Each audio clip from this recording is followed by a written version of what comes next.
Voilà, c'est comme ça que j'ai grandi de 0 à 19 ans avec cette cote. Tout mon entourage me disait que j'allais terminer ma vie comme cela. Mes parents me voyaient être agriculteur, mes grands-parents me voyaient être paysan et même les habitants de mon village me voyaient reprendre la ferme agricole de mes parents. Tout était déjà préécrit, j'allais devenir paysan. Sauf que cette vie-là, je n'en voulais pas. En 2008, je décide de prendre mon destin entre mes mains pour m'enlever 3 contraintes de la vie. Première contrainte, les contraintes horaires. Qui, parmi vous, aime faire les grasses mat? Vous aimez travailler quand même au Luxembourg. Moi, j'adore ça, je suis une grosse marmotte. Deuxième contrainte, les contraintes géographiques. J'avais envie de voyager, j'ai visité une trentaine de pays dans le monde et cela ne m'a pas empêché de faire du business, bien au contraire. Et troisième contrainte, les contraintes hiérarchiques. Je voulais être mon propre patron. Alors, prendre sa vie en main, cela signifie qu'il faut agir. Personne ne prend sa vie en main en restant assis dans son canapé. On est d'accord ? Quand on souhaite réaliser un rêve et atteindre ses objectifs, cela se fait en étapes. La première étape, c'est la posture. Je vous invite à vous lever et on va expérimenter ensemble un exercice. Donc levez-vous.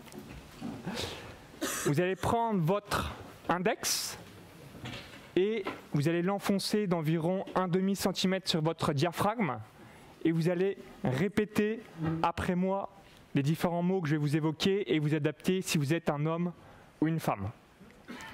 Je suis un champion. Je suis un leader. Je suis un gagnant. Qu'est-ce que vous ressentez? Des frissons apparemment. Ok. Quoi d'autre?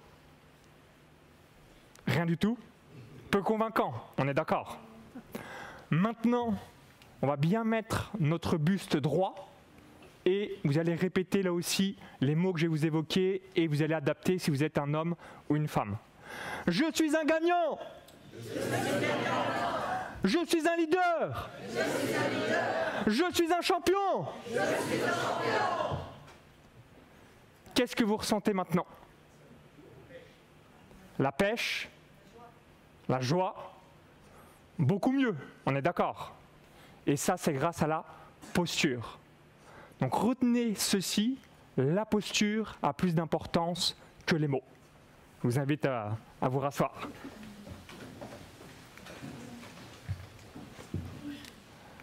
Quand on souhaite atteindre un rêve et un objectif, généralement, c'est la peur qui apparaît.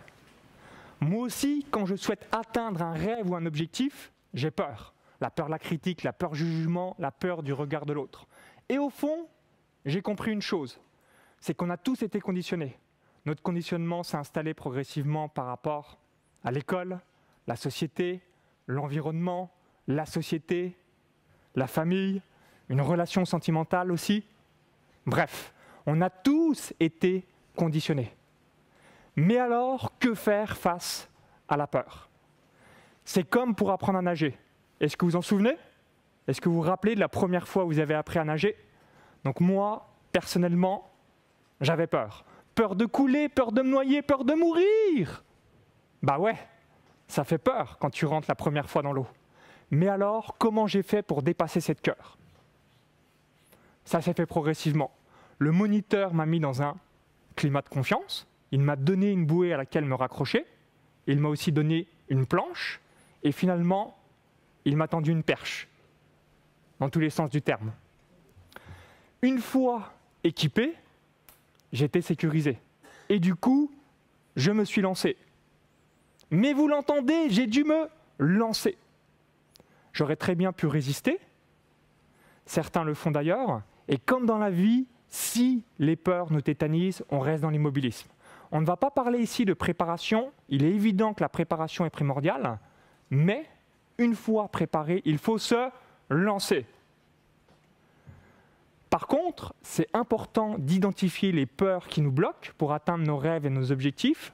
Donc, je vous ai mis 8 peurs que l'on a en tant qu'être humain, et laissez-moi aborder 4 peurs majeures.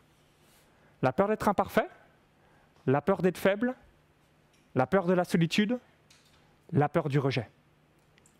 Première peur, la peur d'être imparfait. C'est peut-être parce que vous avez eu l'éducation d'un père ou d'une mère qui vous disait que c'était jamais assez. C'est jamais assez abouti pour vos professeurs, c'est jamais assez bien pour votre professeur de sport, c'est jamais assez beau pour vos profs. Bref, c'est jamais assez bien, jamais assez. En janvier 2012, je publie ma première vidéo sur YouTube. J'ai été ultra enthousiaste d'avoir fait cette première vidéo. Cela nous arrive à tous d'être hyper contents et confiants lorsqu'on réalise quelque chose pour la première fois.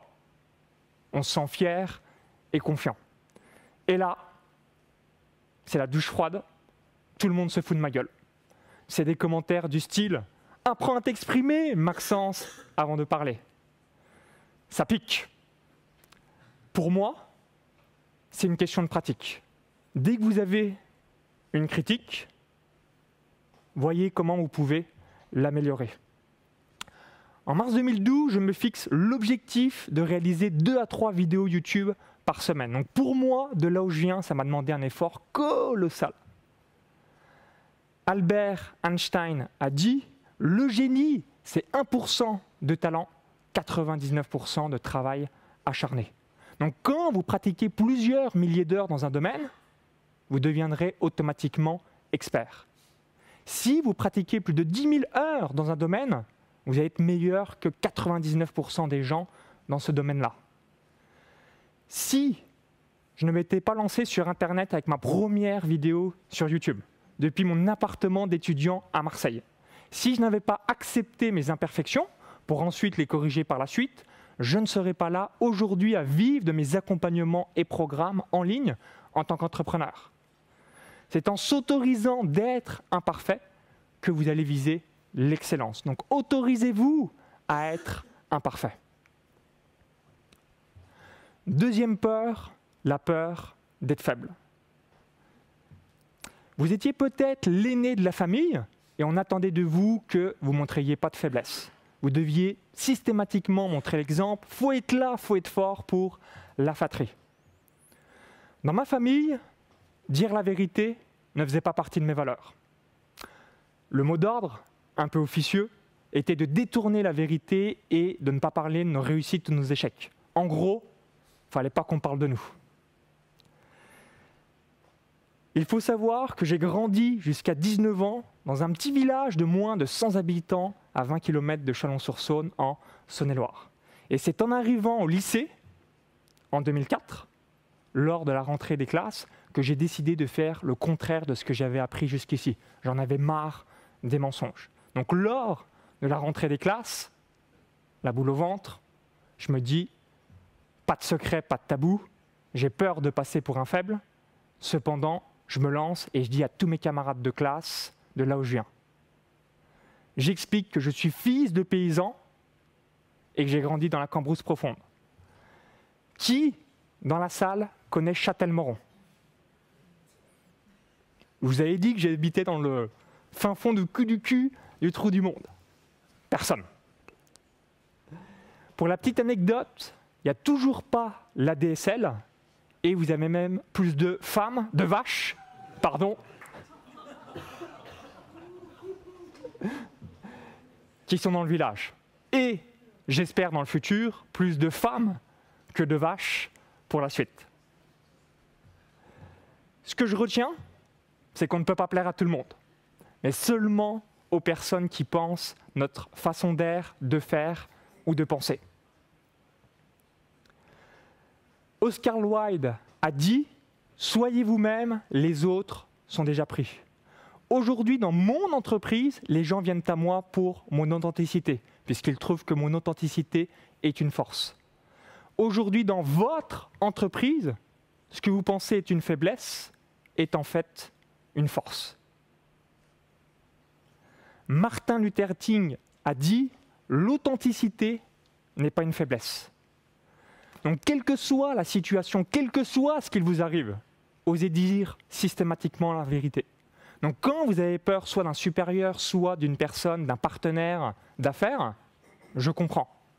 Cependant, de nombreuses études ont démontré que toutes les formes de mensonges, rumeurs, nous amènent des relations les moins satisfaisantes. Et à l'inverse, toutes les personnes qui disent la vérité développent un sentiment de confiance. Pourquoi ? Tout simplement parce que si je dis quelque chose que je pense en face d'une personne, eh bien, je ne vais pas dire l'inverse dans son dos quelques temps plus tard. Donc rappelez-vous, la vérité est une source de pouvoir. Troisième peur, la peur de la solitude. Vous êtes dépendant des autres et vous pensez que ce sont les autres qui font que vous êtes performant. Et du coup, vous ne vous faites pas assez confiance. C'est lié à un manque de confiance en soi.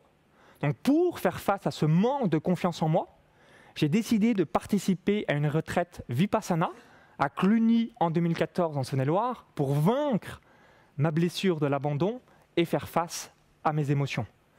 J'ai eu un déclic, une prise de conscience lorsque j'ai vu que mes choix dépendaient des autres. Ce n'était pas mes choix, je faisais les choix pour les autres et non pour moi. La prise de décision, c'est que j'ai pu voir que je pouvais faire les choix par moi-même, pour moi-même, sans attendre l'approbation d'une tierce personne. Nous sommes notre propre patron.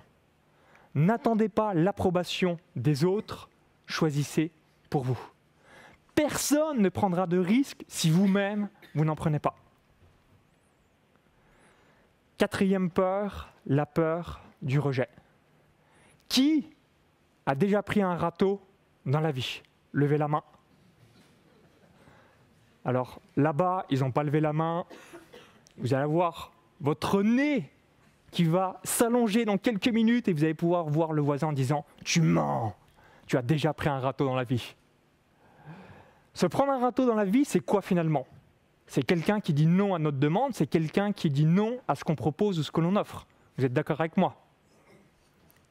Moi encore, récemment, je me suis pris un râteau. Je vous remets dans le contexte, 1 mois environ après la sortie de mon livre « De la patate à 100 patates », je me connecte à mon ordinateur, j'ouvre mes emails et ensuite je reçois ce message. Et je me dis, la première réaction qui vient dans mon esprit, c'est qui ce con qui n'a même pas acheté mon livre sur Amazon et qui vient pourrir mes commentaires 5 étoiles? J'ai la boule au ventre. Je me dis, c'est qui, lui? Il n'a même pas acheté mon livre, comment je le sais? Puisque sur Amazon, vous voyez quand vous achetez le livre de quelqu'un, achat vérifié. Donc nothing, nada, rien du tout.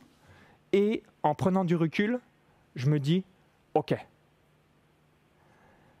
si il est en mesure de me dire cela, j'ai peut-être quelque chose à apprendre.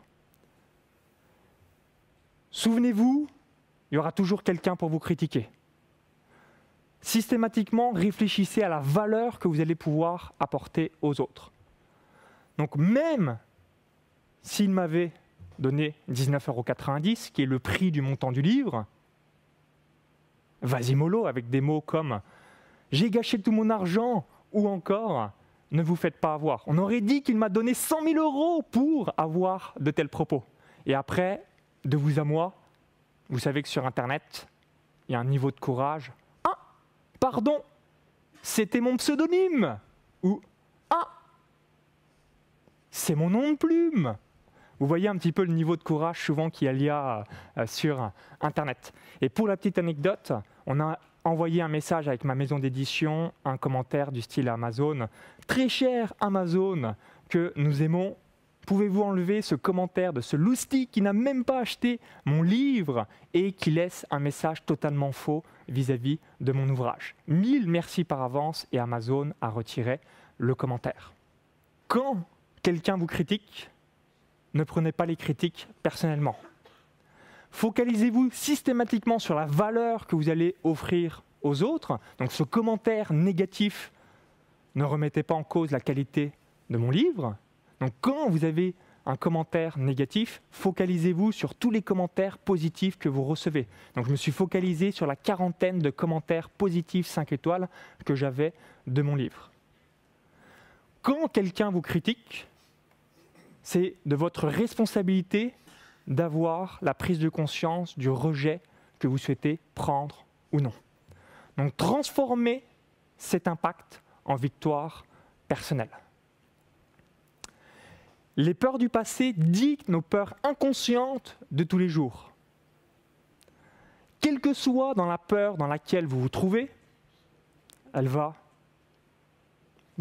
vous immobiliser, elle va vous empêcher de passer à l'action. Donc à chaque fois que vous avez un objectif et que la peur apparaît, prenez du recul. Vous savez, un petit peu comme les sportifs qui se lancent et prennent de l'élan, ils reculent. Aussi simple que cela puisse paraître, voici mon conseil. Prenez une feuille de papier ou un document Word à chaque fois que vous avez une peur et notez les avantages et les inconvénients de rester dans l'immobilisme et ensuite notez les avantages et les inconvénients de passer à l'action. Au pire, le seul risque que vous prenez, c'est que l'objectif soit réalisé et que la peur disparaisse. On est tous hors normes, mais on nous a foutus dans un moule.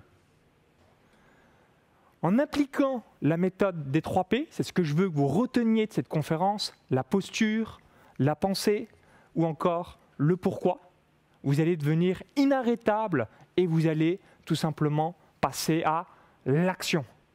Donc vivez sans regret, zéro excuse, go, go, go, vers vos rêves et vos objectifs. Go, go, go, go, go, go, go. Merci.